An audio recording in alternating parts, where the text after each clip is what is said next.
بسم الله الرحمن الرحیم. آنچه حضرت استاد در این جلسه از تفسیر سوره مبارکی زخرف می‌فرمایند بدین شرح است. مشرکان توحید خالقی را قبول داشتند، اما گرفتار شرک در ربوبیت بودند و معتقد بودند که تدبیر عالم به فرشته‌ها و مانند آنها سپرده شده است. قرآن کریم بر اساس جدال احسن و با دو برهان ربوبیت را به خالقیت برمیگرداند و اثبات می‌کند که ممکن نیست خداوند خالق این عالم باشد ولی پروردگار این عالم نباشد.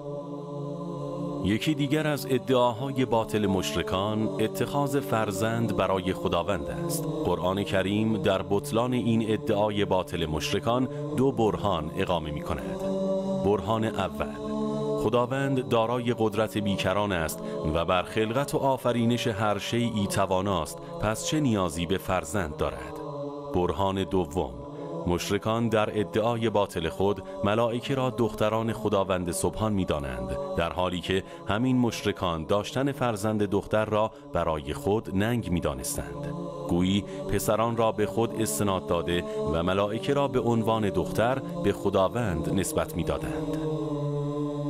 قرآن و اطرت با دعوت جامعه جاهلی به عقلانیت به آنان آموختند که معیار پذیرش و مخالفت خود را بر اساس عقل، برهان و استدلال قرار دهند.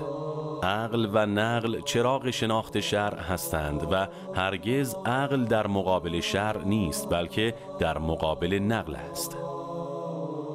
مقلدان از مشرکان در برابر وحی و رسالت کورکورانه از پدران خود تقلید می کردند و محققان ایشان با مغالطه و خلط میان تشریع و تکوین شرک خود را توجیه می کردند و می گفتند که اگر خداوند می تواند مانع شرک و بتپرستی ما شود. قرآن کریم با توبیخ تقلید کورکورانه مشرکان در پاسخ به محققان آنان خطاب می کند که این دنیا محل آزمون است و لازمی آزمون داشتن اختیار و آزادی در انتخاب دین و انجام کارهاست. اعوذ بالله من الشیطان الرجیم. بسم الله الرحمن الرحیم. ام اتخذ مما یخلق بنات و اصفاکم بالبنین و اذا بشر احدهم بما ضرب للرحمن مثلا ظل وجهه مسودا وهو کظیم افمن ینشأ فی الحلیة وهو فی الخصام غیر مبین وجعلوا الملائکة الذین هم عباد الرحمن اناثا اشهدوا خلقهم تکتب شهادتهم ویسألون وقالوا لو شاء الرحمن ما عبدناهم ما لهم بذلك من علم انهم الا یخرصون ام آتیناهم کتابا من قبله فهم به مستمسکون بل قالوا انا وجدنا آباءنا على امة و انا على آثارهم مهتدون و کذلک ما ارسلنا من قبلک فی قریة من نذیر الا قال مترفوها انا وجدنا آباءنا على امة و انا على آثارهم مقتدون. سوره مبارک زخرف چون در مکه نازل شد و عناصر محوری سور مکی اصول دین به خطوط کلی اخلاق و فقه است و در بخش از سور مثل حوامیم سبعه عنصر محوری اونها هم گذشته از توحید و معاد مسئله وحی نبوت است، براهین فراوان اقامه شده است بر حقانیت وحی، رسالت و نبوت و مانند اون. اونها در جریان توحید مشکل جدی داشتند قرآن کریم از راه جدال احسن برهان قائم می کند، یعنی مقدمات معقول و مقبول را ترتیب می دهد برای نتیجه گیری توحید. می فرماد شما خالقیت ذات اقدس اله را قبول دارید؟ لئن سألت من خلق السماوات والارض لیقولون الله. این مطلب هم معقول است هم مقبول شما، چون الله خالق کل شیء رکانه تامه، ربوبیت و توحید ربوبی را حتما باید بپذیرید، برای اینکه ربوبیت به دو برهان به خالقیت برمیگردد و معیار وحدت و کثرت براهین هم وحدت و کثرت حد وسط است. اگر حد وسط واقعا دو تا بود، دو تا برهان در مسئله است و طبق بیانات قبلی دو تا حد وسط اقامه شده است که ذات اقدس اله همونطوری که خالق کل شیء است رب کل شیء هم خواهد بود. اونها گرفتار توحید ربوبی، توحید شرک ربوبی هم و از نعمت توحید ربوبی محرومند. قرآن کریم در بحث ابطال حرفای اینا هم برهان قائم میکند. میفرماد که شما خدایی را که به عنوان خالق قبول دارید، بر فرض این دو تا برهان توحید ربوبی را نپذیرید، دو تا برهان دیگر هست برای بطلان حرف شما. این اتخاذ ولدی که گفتید یک، این ولد الله که گفتید دو، چون دو تعبیر در قرآن کریم از مشرکین هست. یکی این که قالوا اتخذ الله ولدا، یکی لقد کفر الذین قد ولد الله. اونا که مستقیم برای خدا فرزند قائلند، جریان لم یلد و لم یولد بهتال اونها را به عهده دارد. اونا که اتخاذ ولد را مطرح کردند، آیاتی که دارد ما اتخذ الله من ولد ابطال اونها را به عهده دارد. در برای ابطال اتخاذ ولد دو تا برهان قائم میکنن. یکی این که ذات اقدس اله قدرتش بیکران است، علی کل شیء قدیر. خب اگر یه موجودی قدرتش نامتناهی بود، اتخاذ ولد برای چی؟ خب اون ولد کمک او باشد برای چی؟ چه کاری رو اون ولد انجام بدهد که خودش نمیتواند؟ پس از نظر اتخاذ ولد، چون ذات اقدس اله قدرتش نامتناهی است، این کار محال است. و از طرفیم از ولد چه کار برمی آید؟ مخصوصا دختر. شما فرشتگان را دختر می دونید. این بنات که ینشأ فی الحلیه یک و هو فی الخصام غیر مبین دو، این کسی که در محاجه ها یا در مجاهدت ها حضور میدانی ندارد، از او چه کاری ساخته است؟ پس غیر خدا عاجزن یک، سیما مختارانی که شما به زعم خودتون قائلید. پس چون او قادر مطلق است، نیازی به اتخاذ ولد ندارد. این ولد متخذ هم عاجز است، توان کار را ندارد. این هم پس دو تا برهان. اما درباره این که درباره فرشته تعبیر به دختر کردید، فرمود ما اشهدتم خلق السماوات والارض ولا خلق انفسهم. ما در هنگام آفرینش آسمان و زمین شما نبودید که ببینید که آسمان و زمین چی رو خلق میشه. یک، در هنگام خلق فرشته ها و انسان ها شما حضور نداشتید تا بفهمید چی جور آفریده میشن. دو، از کجا میدونید که فرشته ها مؤنثن؟ پس شما حضور نداشتید، چون شهادت بیجا میدهید در قیامت مسئولید. این بیانات را به صورت کلی بیان کرد. اما برای تربیت جامعه اسلامی، وجود مبارک پیغمبر صلی الله علیه و سلم که در آستانه میلاد اون حضرت هستیم و همچنین وجود مبارک امام صادق سلام الله علیه که در آستانه میلاد اون حضرت هستیم، یعنی فردا روز میلاد اون دو ذات مقدس است، اینا جاهلیت را به عقلانیت تبدیل کردن. البته یه عده‌ای بهر نبردن، اما فضای عقلانیت شد. یعنی علم آوردن، برهان آوردن، ادله و شواهد آوردن، عده زیادی از علما و حکما و فقها را تربیت کردن. کاری که قرآن کریم کرد اینا به خوبی تبیین کردن. فرمودن قرآن اول آمد مرزبندی کرد. فرمود شما در هیچ کاری بدون برهان وارد نشوید. بالاخره کاری که میکنید یا تصدیق میکنه یا تکذیب، یا رأی موافق میده یا رأی مخالف، یا اثبات میکنی یا سلب. در همه کارها روزانه همین طورید دیگه. بشر بالاخره یا چیزی رو نفی میکنه یا میگه آری یا نه در همه کارها، چه کارهای شخصی، چه کارهای تجاری، چه کارهای اجتماعی، چه کارهای سیاسی، چه کارهای فرهنگی، بالاخره نفی اثبات داره. بفرمایید تمام این کارهای شما باید برهانی باشه. این بیان نورانی را مرحوم کلینی رضوان الله تعالی علیه در همون اون بخش اول کافی که کتاب عقل و جهل است ذکر کرده، از وجود مبارک امام صادق سلام الله علیه که در آستانه میلاد اون حضرت چند ضبط شده این حدیث نورانی. یکی ان الله سبحانه و تعالی خص عباده او حظ عباده او حسن عباده، هر سه نسخه صحیح میتونه باشه. خدای سبحان بندگان مؤمن را به دو اصل کلی ویژگی داد، مختص کرد، یا تحزیز کرد، تشویق کرد، یا تحسین کرد. اینا رو در حسن و قلعه و دژ گذاشت. یکی الله یقول علی الله الا الحق، تا چیزی برایشون ثابت نشد نگوین، یعنی تصدیقشون عالمانه باشد. و یکی هم که تکذیب میخوام بکنن، نفی بکنن، سلب بکنن، باید برهانی باشد. هم تصدیقشون باید برهانی باشد، هم تکذیبشون، نفی اثباتشون باید برهانی باشد. بعد به این دو آیه استدلال فرمود حضرت.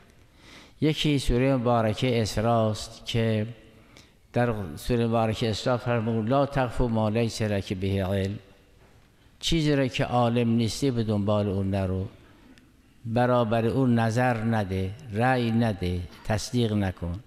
لا تقف یعنی پیروی نکن، ما لیس لک به علم. این باره اثبات، تصدیق و پذیرش. تکذیب میخواد بکنی، نفی میخواد بکنی، سلب میخواد بکنی، تا برهانی نباشد، برای شما مسلم نباشه، چیزی رو نفی نکنید. بل کذبوا بما لم یحیطوا بعلمه ولما یأتهم تأویله. بالاخره اگه بخوای نفی بکنی بگی نه، باید برهان داشته باشی.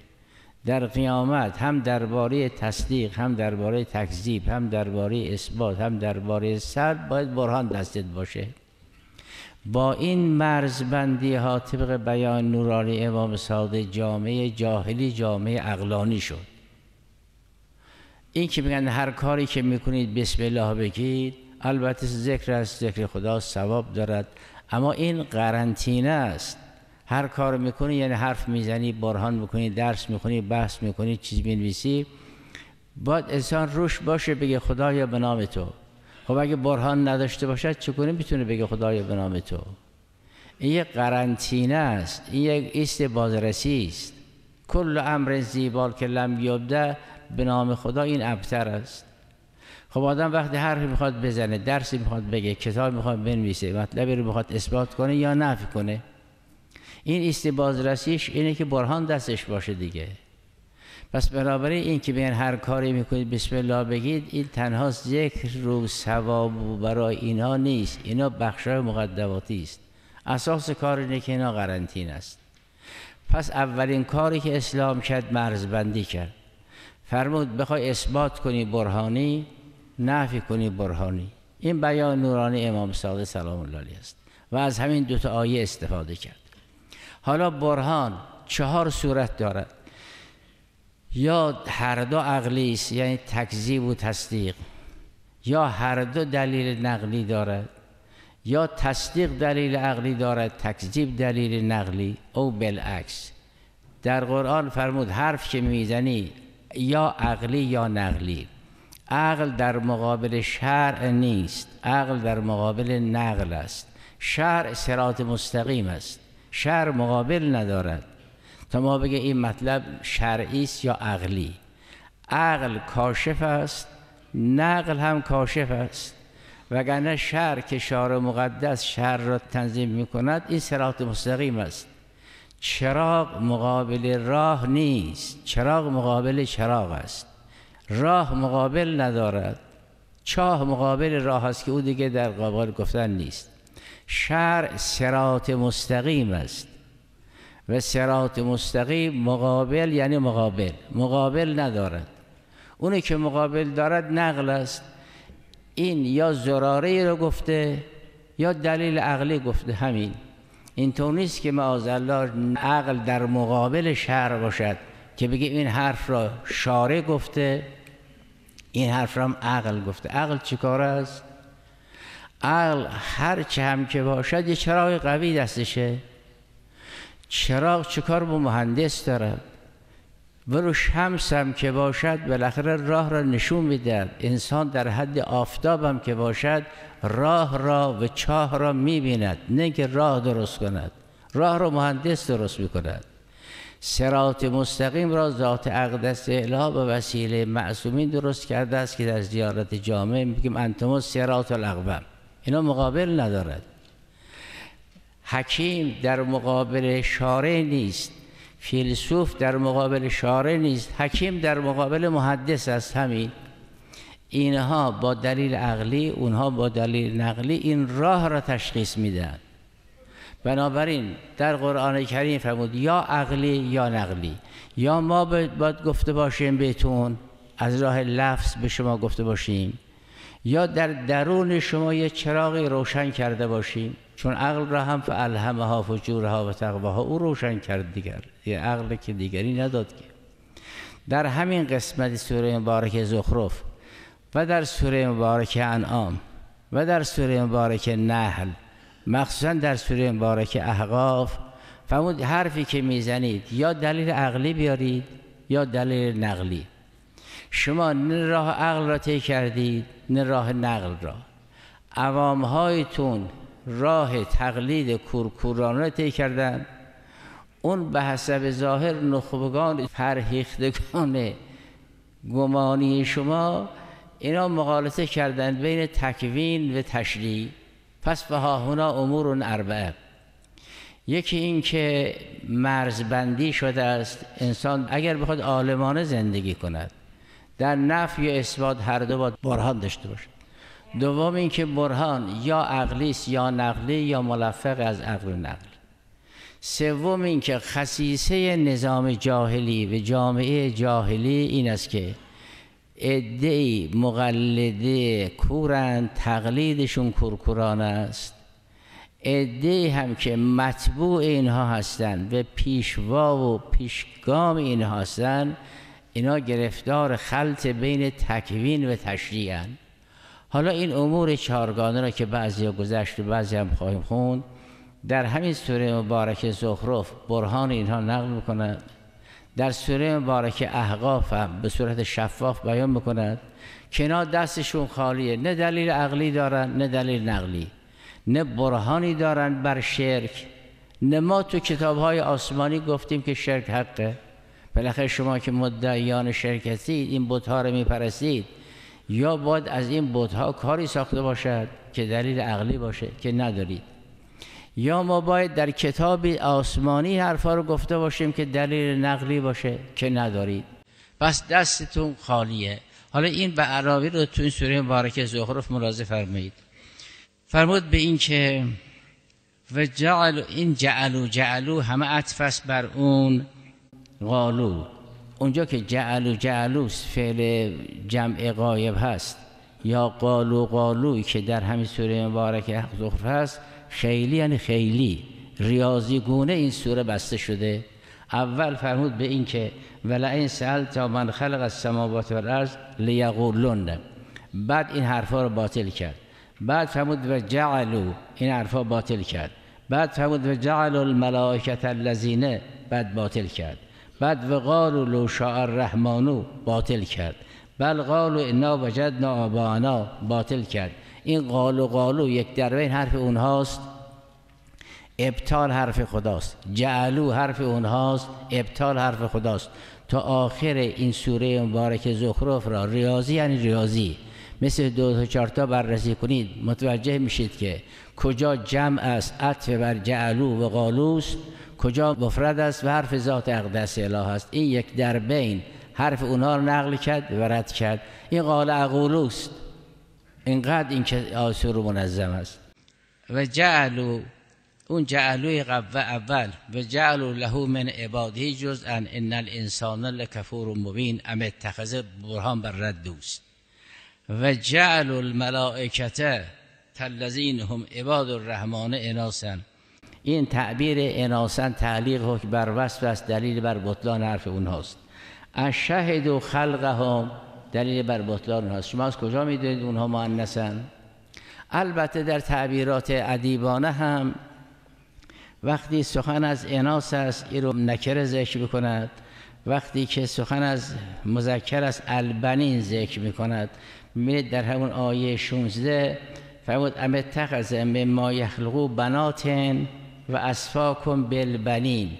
این تعبیرات هم البته ملحوظ است که اون نکره است این معرفه، چون که در پایان سوره مبارکه شورا هم این معرفه و نکره رعایت کرده. در آیه 50 سوره شورا این بود که یهب لمن یشاء اناسا و یهب لمن یشاء الذکور، نفرمود یهب لمن یشاء ذکورا. این معرفه آوردن و اون نکره آوردن نشانه همون تفاوت ادبی است که بود. خب اینجا فرمود و جعل الملائکه الذین هم عباد الرحمن. خب شما بندگان خدا را اولا اناث قرار دادید، یک، و ثانیاً بنده چه کاری میتونه درباره مولا بکنه؟ اگر مولا قدرت نامتناهی دارد و این هم عبد محض است که لا یملک نفسی نفعا ولا ضرا ولا موتا ولا حیاتا ولا نشورا، این چگونه میتونه اتخاذ ولد باشه؟ هم ولد الله باطل است، هم اتخذ الله ولدا باطل است. اشهدوا خلقهم ستکتب شهادتهم ویسألون و قالوا لو شاء الرحمن ما عبدناهم. این حرف اونهاست. اینا دو گروهن. مقلدان اینها سند حرف اونها هم حرف میراث فرهنگی است. اگر بخوان چیزی را قبول بکنن میگن انا وجدنا آباءنا علی امه، بخوان چیزی را نکول بکنن میگن ما سمعنا بهذا فی آبائنا الاولین. تصدیق و تکذیب اینها به عمل و عدم عمل نیاکانشون وابسته است. همین. به چه دلیل این کار رو میکنید؟ انا وجدنا آباءنا علی امه. به چه دلیل حرف انبیا رو نمیپذیرید؟ ما سمعنا بهذا فی آبائنا الاولین. تو عهد پدران ما که این حرفا نبود. این اساره کار جاهلی. اما اون نخبگانشون، فرهیختگانشون به زعم اونا چی میگن؟ اونا گرفتار مغالطن. فرمود به این که قالوا لو شاء الرحمن ما عبدناهم. اینا میگن بله ما خدا رو قبول داریم، خدا خالق آسمان و زمین است، قبول داریم، اما خدایی که ما قبول داریم عزیز علیم دیگه. چون خودشون در جواب گفتن که ولئن سألت من خلق السماوات والارض لیقولن خلقهن العزیز العلیم. یعنی هم عزت دارد، نفوذ ناپذیر است، قدرت مطلق دارد و هم علیم است. خب چون خدا علیم است میبینی که ما داریم بت‌ها رو پرستیم. چون عزیز و مقتدر است میتونه جلوی ما رو بگیره. اگر این کار مرضی خدا نبود، چون خدا میدانست و میتوانست جلوی ما رو میگرفت و چون جلوی ما رو نگرفت معلومش حقه و شما بی خود میگید معاذالله. این برهان فرهیختگان مشرک است که در سوره نحل، در سوره انعام و سایر سور آمده، اینجا هم آمده. قالوا لو شاء الرحمن، یعنی اگر خدا میخواست که ما عبادت نکنیم و موحد باشیم ما عبدناهم. چرا؟ برای اینکه او علیم است و عزیز. او که میدونه، میبینه ما داریم بت‌ها رو پرستیم و میتونه جلوی ما رو بگیره. خب چون نگرفته معلومش حق دیگه. اینجاست که بین تکوین و تشریع خلط کردن. انبیا آمدن گفتن بله ذات اقدس اله همه چی رو میدونه، ظلم ظالم رو میدونه، معصیت و عاصی رو هم میدونه، ایمان مؤمن رو میدونه. اما انبیا آمدن از طرف ذات اقدس اله تا آزمایش کنند. قل الحق من شاء فلیؤمن فلیکفر. هر کسی اختیار در همین نشأه است. قل الحق من شاء فلیؤمن من شاء فلیکفر. حالا یا اینا راه حق را پذیرن یا راه باطل را. من یهده من یشاء یضل من یشاء، بخشای دیگه برمیگرده. فرمود بشر باید به کمال برسه دیگه. کمالش هم که اجباری در کار، با اجبار که کسی کامل نمیشه که، کمال با اختیار دیگه.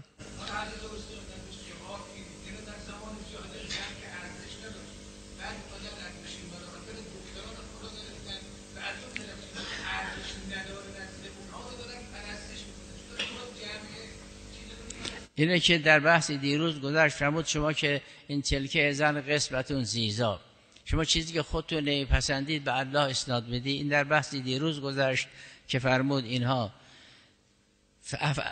ام اتخذ مما یخلقوا بنات و اصفاکم بالبنین، برای خودتون پسر قائلید برای خدا دختر قائلید. این تلکه ازن قسمتون زیزا در بحث دیروز گذشت. خب فرمود لو شاء الرحمن ما عبدناهم. این برهان اونها به صورت قیاس اصلاحی. اگر خدا میخواست که ما اونها را عبادت نکنیم جلوی ما را میگرفت، و چون جلوی ما را نگرفت معلوم میشه مشیت الهی است. این خلاصه اینها به صورت قیاس استثنایی. نفی اینها این است که ذات اقدس اله با اراده تکوینی یقینا میتونه جلوی شما را بگیره، اما بنا نیست که خدا ظلم ظالم را اینجا جلوش بگیره، که اینجا بشر را آزاد گذاشته. فهمون ما کسی رو مجبور نکردیم، بگیر و ببند ما تو معاده. اینجا قل الحق من شاء فلیؤمن من شاء فلیکفر. اینجا لا اکراه فی الدین، کسی رو مجبور نمید. عقل را که خدا به انسان داد، انبیا آمدن همین یسیر لهم دفائن العقول، این دفینه را باز کردن. فرمود به این که عقل را شما زیر خاک بردید، زیر خاکی کردید. قد خواب من دستاها. خدا یه عقل شفاف و روشن به شما داد، شما با اغراض و غرایز این بیچاره رو دفن کردید. وگرنه ما شما که بی سرمایه خلق نکردیم، که ما به شما سرمایه دادیم، علم فراوانی هم دادیم. یا اصلا نرید درس نخوانید، با همون فطرت زندگی کنید، یا اگر میرید درس میخونید در حوزه یا دانشگاه یه درسی بخونید که با صاحبخانه بسازه. صاحبخانه تو موحده. ما خیلی چیز بهتون یاد دادیم. فالهمها فجور جمعه، فالهمها فجورها و تقوا هم اطلاق جنس دارد. ما خیلی چیز به شما یاد دادیم. به هیچ کس نمیشه گفت، به این بچه نمیشه گفت که شما راست بگید. دروغ را بعد یاد میگیره.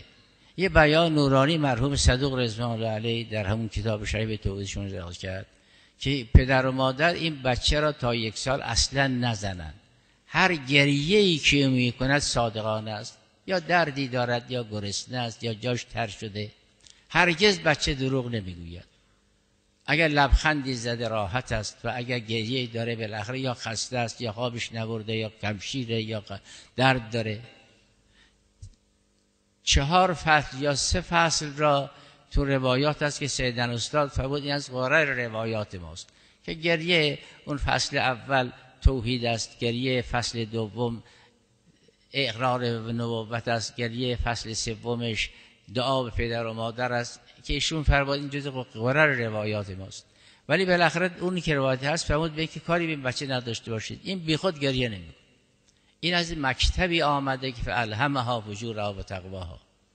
بعد انبیا گفتن که یا همینجور بمونید به طور عادی زندگی کنید با همین فطرت، یا اگر درس میخونید یه علمی یاد بگیرید که با صاحبخانه بسازه. اگر خدای ناکرده علم سکولار بخونید، علم الهادی بخونید، علم انحراف بخونید، علم کیدون بخونید، همیشه در درونتون یه طوفان و بحرانی است.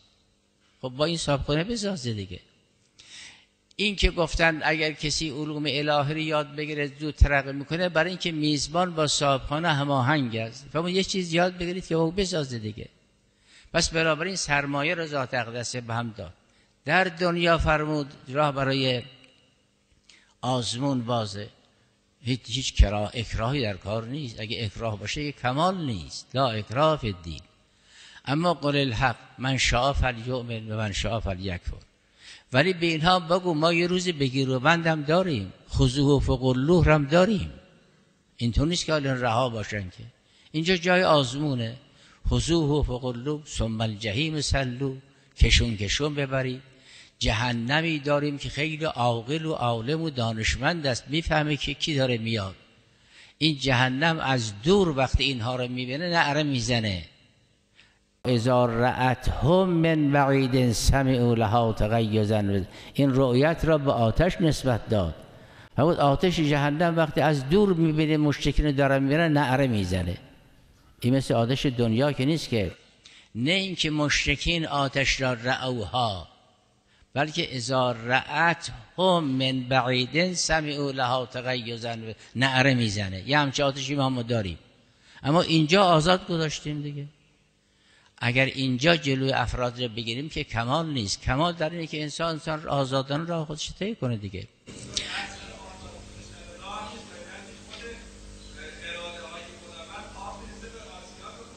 نه نمیریزه.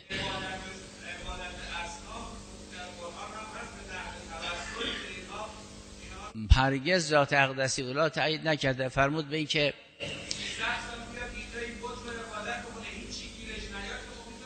بله دیگه، اون که گیرش میاد خیال میکنه بت‌ها بهش دادن، این نمیدونه. خدا فرمود به این که چه بت‌پرست چه مؤمن من تعهد کردم اینا عائله منن، پرونده دارن. این آیه 6 سوره مبارکه هود همینه، ما من دابة الا علی الله رزقها. فرمود شما چه کار داری؟ الله خرس قطبی نجس العین است و حرام گوشت، این عائله منه. تمام مار عقرب عائله منن تو نظام تکوین. من مسئولم که به مارها عقربها این خرس‌های قطبی نجس العینن حرامن، بله اینا عائله منن. ما من دابة، این خداست، الا علی الله رزقها. همه رو ذات اقدس اله تأمین کرده. منتها فرمود یه مقداری شما هم دستتون رو تکون بدید. الان ما در آستانه میلاد پربرکت مسیح سلام الله علیه هستیم. ببینید قرآن کریم درباره مریم چی رو نظر میده. اینجا جای مجانی محض نیست. خب از راه معجزه وجود مبارک مریم سلام الله علیها مادر شد، درست. از راه معجزه اون بار را به زمین نهاد. هنگام بار به زمین گذاشتن وقتی که جا اهل مخاض دستور داده شد که از مرکز عبادت بیرون بره، این درست. این درد مخاض ای را آورده کنار این جذع نخله، درست. این جذع خشک و بالی و بی ثمر درخت خرما را سبز کرده، پر ثمر کرده، پر شاخه کرده، پر خوشه کرده، پر میوه کرده، درست. همه کارا رو کرده. اما گفت مریم این طور نیست که حالا ما همه کارا رو کردیم، تو هم دستی تکون بده. و حزی الیکه به جذع نخلته تساقط علیکه رطبا جنیا. همه کارهای بنا نشد حتی در معجزه. ما میتونیم این درختی که خوش بود پر ثمر کردیم این خوشش رو یک کمی نزدیک بیاریم که به دستی تو برسه، ولی تو هم تکون بده میوه بشی. این اهتزاز مال توست. این کار انسان، یعنی انسان تا دنیا هست ولو مریم هم باشه بالاخره دستی باید تکون بده، ولو مادر مسیح هم باشه باید یه کاری انجام بده. این دو نیست که انسان همش رایگان و مفت بخوره، دیگه کمال نیست. اون بیگانه که روزی میخوره خیال میکنه بت بهش میده. برهان قرآن کریم هم این است که از این بت‌ها که کاری ساخته نیست. افتعبدون ما تنحتون. یه خلیل حق که خلیل من همه بت‌های آزری بشکست، یه روز هم فرا میرسه که این تبر رو میگیره همه اینها رو هیزم درست میکنه. فقط اینا کاری از اینا ساخته نیست. پس بنابراین انسان نباید بین تکوین و تشریع خلط بکنه. بله خدا قادر هست میتونه جلو رو بگیره، ولی اگه جلو رو بگیره کمال نیست.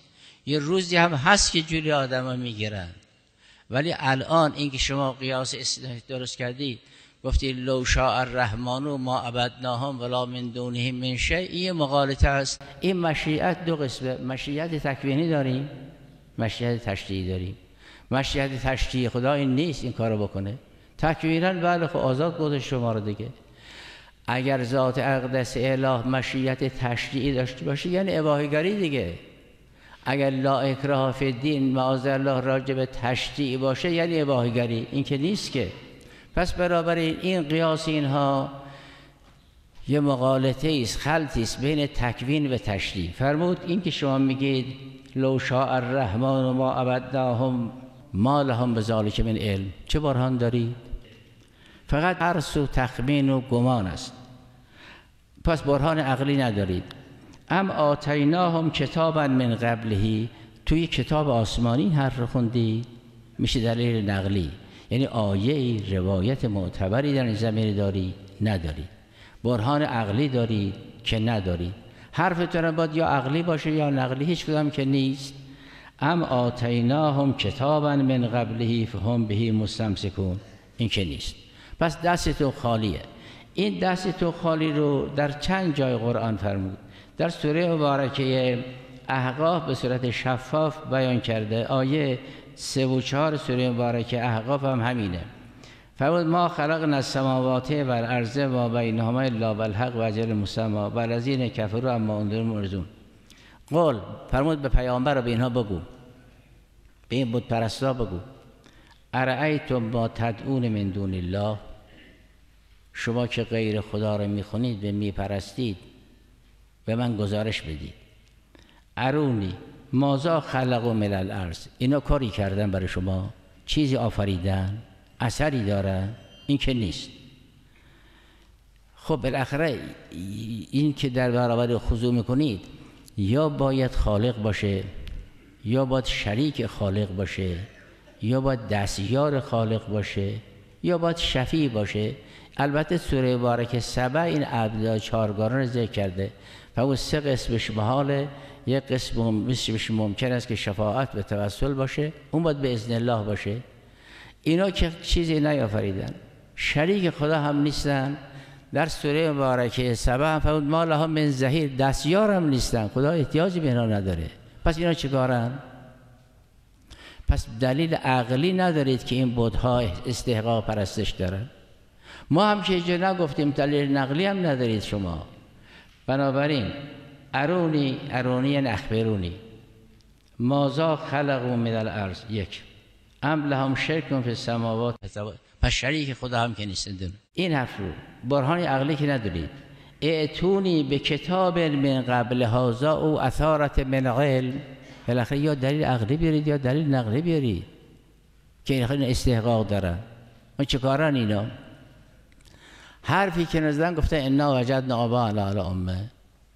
بنابراین اونایی که فرهیختن به زعمشون که گفتن که لو شاء الله ما عبدناه من دونه من شیء، خلط کردن بین تکوین و تشریح. برهان قرآن دستشون خالی کرده. بعد آمدن به همون میراث فرهنگی و سنت گذشتگان و امثال ذالک که نیاکان ما اینجور گفتن. درباره نیاکان فرمود اولو کان آباهم لا یعلمون شیئا ولا یعقلون. خب اگه پدرانتون چیز نمیفهمیدن شما باید همون راه رو برید. نیاکان اینها که اون واحد بودن، بعد تبدلوا بعد ایمانهم کفرا. اون اجداد اولیه حضرت آدم بود که واحد بود، اون که معیار نیست. اینایی که آبایشون بودن همون سرزمینی بودن که خودشون چه بودن، که وجود مبارک نوح هم از دست اونا خسته شد. بعد از حضرت نوح یه چند نفر ایمان آوردن، عده قلیل آوردن که تو یک کشتی جمع شدن. اینا که تو خاورمیانه جمع نمی‌بینیم که اینا کل جمعیتشون با اون حیواناتی که جمع کرده که نسلشون قطع نشه توی یک کشتی جمع شدن. کشتی هم مثلا کشتی بزرگ فعلی نبود که این قدر جمعیت بودن. بعد در اون بعد ایمان هم کفر دیگه. خب فرمود به این که نه دلیل عقلی داری نه دلیل نقلی دارید. چرا شما این بت‌ها رو می‌پرستید؟ در همین آیه محل بحث فرمود وقتی دستشون خالی شد، نه برهان عقلی داشتن نه برهان نقلی. آیه 22 سوره مبارکه زخرف بل قالوا انا وجدنا آباءنا علی امه و انا علی آثارهم. این آثار میراث فرهنگی ماست، این سنت قبلی ماست. همین که میگن چهارشنبه سوری سنت قبلی ماست. خب این همین بر بگرد دیگه. خب بالاخره یه چیز عقلی داشته باشه، یه چیز نقلی داشته باشه، یه برهانی داشته باشه. این مرزبندی امام صادق سلام الله علیه این از اون بهترین مرزبندی هاست. فقط کجا میخواد بری؟ بخواد نفی کنی یه سیم خاردار بسته است، بخواد اثبات کنی سیم خاردار بسته است. کدوم طرف میخوای بری؟ بخوای چیزی رو قبول بکنی مرزش مشخص، باید عالمانه باشه. بخوای چیزی رو مخالفت کنی جسیم خاردار بسته است. انسان که رها نیست که حسن دو تا قلعه است، عباده آیتین من کتابه. این حرفا بوسیدنی نیست. خب این قرآن رو خیلی ها میخونن دیگه، اما مرزبندی جامعه، سیم خاردار درست کردن، دو طرف رو بستن و انسان رو بین العلمین جا دادن، این تمدن دیگه. الله یقول علی الله الا الحق و الله یرد الا الحق. اگر چونچه حق برشون ثابت شد ما ادای او رو باطل کنند. حق برشون ثابت شد. خود مرحوم کلینی بارها برز رسید، این مقدمه مرحوم کلینی بیش از 3 صفحه نیست. اون خط آخر مرحوم کلینی که در اون مقدمه است که مرحوم میرداماد در رواشه سماویه این مقدمه رو شرح کرده. میرداماد این 3 صفحه از بس عمیق و علمی است. خط آخر مقدمه مرحوم کلینی در کافی این است که اسکان العقل هو القطب الذی علیه المدار و بهی یحتج و بهی یصاب و بهی یعاقب. جامعه عقلی دارای قطبه وگرنه رهاست. چون قطب تمدن عقل است، من اولین کتاب را کتاب عقل قرار میدم. اسکان العقل هو القطب الذی علیه المدار. همین را مرحوم میرداماد در رواشه سماویه مبسوطاً شرح فرمود. خب فرمود بالاخره حالا که اینه دستتون خالیه، پس چرا بت‌ها رو می‌پرستید؟ قالوا انا وجدنا آباءنا علی امه. تو سوره مبارکه این حرفا تو سوره مبارکه انعام گذشت. در سوره مبارکه انعام وقتی این آیات بررسی میکنید میبینید مشابه این آیات تو سوره مبارکه انعام آیه 148 و 9 هست. سیقول الذین اشرکوا لو شاء الله ما اشرکنا ولا آباؤنا ولا حرمنا من شیء کذالک کذب الذین من قبلهم حتی ذاقوا بأسنا قل هل عندکم من علم فتخرجوه لنا. برهانی دارید؟ ان تتبعون الا الظن ان انتم الا تخرصون. قل فلله الحجة البالغة فلو شاء لهداكم اجمعین. قل هلم شهداءکم الذین یشهدون ان الله حرم هذا. یعنی دلیل عقلی. پس نه دلیل عقلی دارید نه دلیل نقلی دارید. در سوره مبارکه نحل آیه 35 این است که وقال الذین اشرکوا لو شاء الله ما عبدنا من دونه من شیء نحن ولا آباؤنا ولا حرمنا من دونه من شیء کذالک فعل الذین من قبلهم فهل علی الرسل الا البلاغ المبین ولقد بعثنا فی کل امة رسولا ان اعبدوا الله واجتنبوا الطاغوت فمنهم من هدی الله ومنهم من حق علیه الضلاله تا پایان که همین برهان عقلی و نقلی را در کنار اون سوره مبارکه نحل به مطابقه یا به التزام بیان می‌فرماد. اینجا فرمود به این که آخرین حرفشون اینه که انا وجدنا آباءنا علی امه و انا علی آثارهم مقتدون. اونجا فرمود به این که خب حالا اگر پدرانتون نمیفهمن شما هم همون راه را ادامه میدید. اولو کان آباؤهم لا یعلمون شیئا ولا یعقلون. آیا همون راه رو شما ادامه میدید؟ و کذالک ما ارسلنا بل و انا علی آثار مهتدون و کذالک ما ارسلنا من قبلک فی قریة من نذیر الا قال مترفوها. این همون تعلیق هاش بر وصف است. خوش افراد خوشگذران و اهل اسراف و اطراف اونا میگن انا وجدنا آباءنا علی امه و انا علی آثارهم مقتدون. بعد قال اولو جئتكم باهدی مما وجدتم علیه آباءکم قالوا انا بما ارسلتم به کافرون. اون وقت فانتقمنا. ما حرف عقلی داریم حرف نقلی داریم. از اینا کاری ساخته نیست. نیاکانتون خب اشتباه کردن. قبل از اونا انبیا بودن و حرف انبیا رو نگوش ندادن. پس بنابراین برهانی که ذات اقدس را اقامه می‌کند 2 تا حد وسط دارد که ارجاع توحید ربوبی به خالقیت است و حرف اونها یا خلط بین تکوین و تشریع است یا همون حفظ میراث فرهنگیشونه. الحمدلله. ای دل اگر که محرم